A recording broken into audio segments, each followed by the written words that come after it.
exemplo, outra posibilidade para traballar na casa.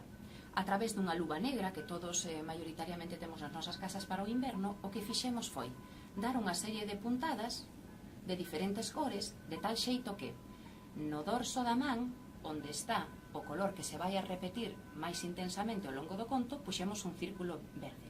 E despois, acumulativamente, fomos introducindo cada unha das cores.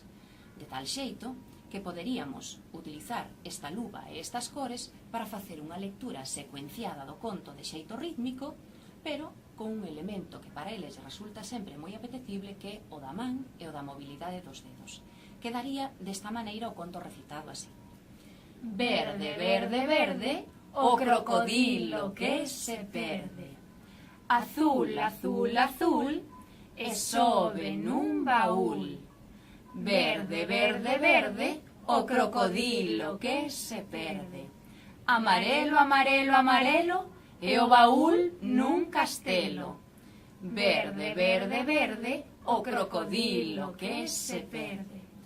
Como explicábamos antes, non acabaremos a secuencia de explicación de cores, pero aquí teremos toda a relación que vai facendo percorrido polo conto e que suporía tamén unha maneira diferente de facer a lectura na nosa casa.